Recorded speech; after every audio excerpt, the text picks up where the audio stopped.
Welcome back. My name is Kelly, and today we are going to be making a yoga mat spray.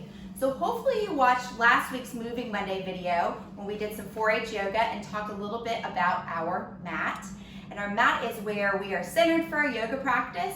It's very important that it is sanitized before we start and after. And not only is sanitation important, it also smells good. So when we're on our yoga mat, when we do certain positions, we get really close to the yoga mat. So we want to make sure that it's sanitized, but it also smells good. So one way to do that is with a yoga mat spray. You can buy these online, fairly reasonably priced, but they're actually very easy to make at home, and a lot of the ingredients that you need to make a spray, you can usually find in your kitchen. So I like to make my own, that way you can have a variety. You can switch out your scents whenever you'd like, and have a variety of different yoga mat sprays.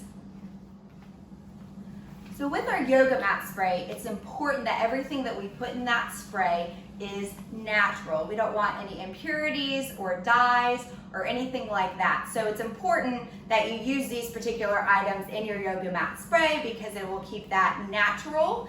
So you shouldn't have any chemicals or anything in it that might, make your skin break out. You don't want that. So it's very important that you use these particular items. So the first thing that we have is distilled water.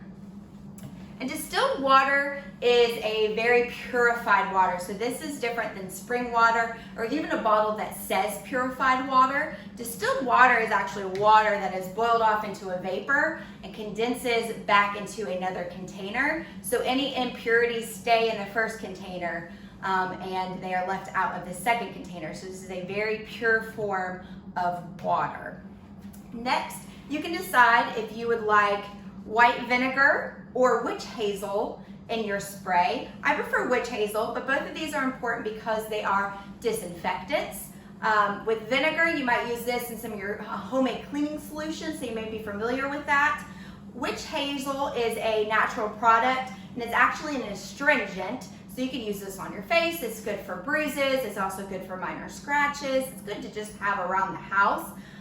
Both will work just fine. I prefer to use the witch hazel over the vinegar because to me the vinegar has a stronger smell than the witch hazel does.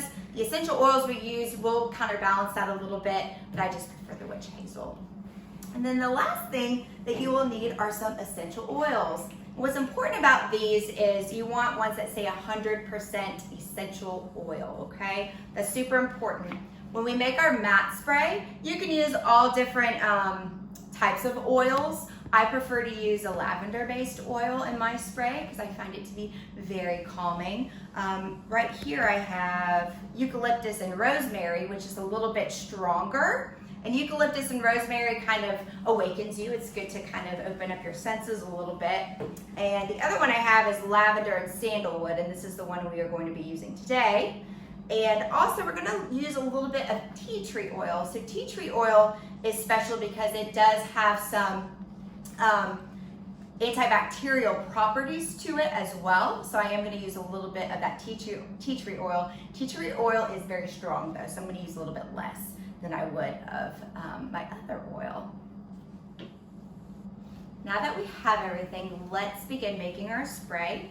So the spray bottle I have here is a 10-ounce spray bottle. I would suggest maybe a 2 to 4 ounce spray bottle if you can find one. I notice as I'm searching for spray bottles to make my mat sprays, they're either really big that you would find like in a cleaning section, or they're teeny tiny. So something in between is good. I've used this for mat spray before and I think it works fine. So I'm going to make my spray based off of my 10-ounce spray bottle that I have here.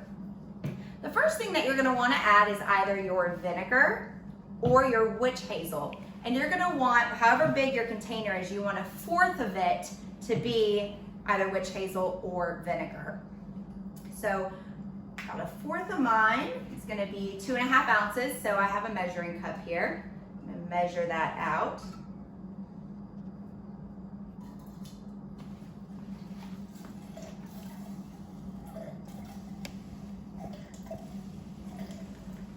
So 1/4 of the container, your spray bottle container.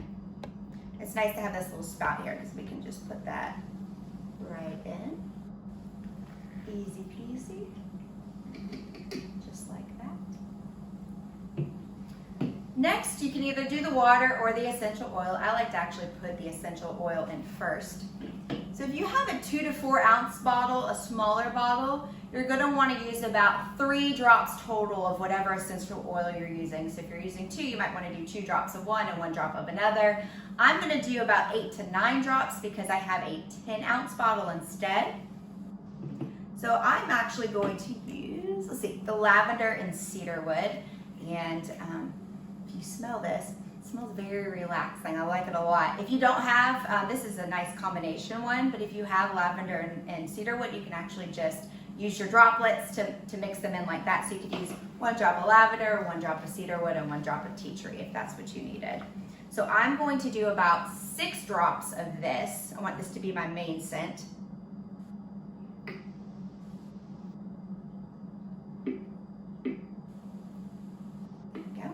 It's a little bit harder. Most of these have these tops on them. I actually do have a dropper. You can pop this off and use a dropper if you like to be more exact. I just kind of estimate it there. And then I'm just going to do a drop or 2 of the tea tree oil.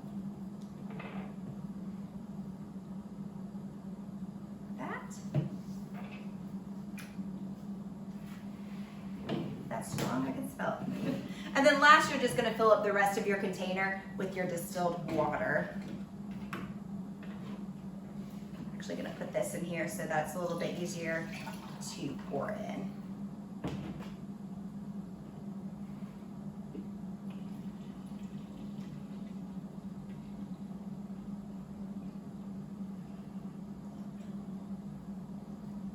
Oh, look at that, perfect.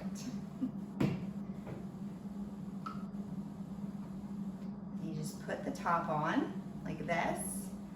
Before you use it every time, you might want to just shake it up a little bit, get everything mixed together there. Your spray bottles usually have 2 different settings.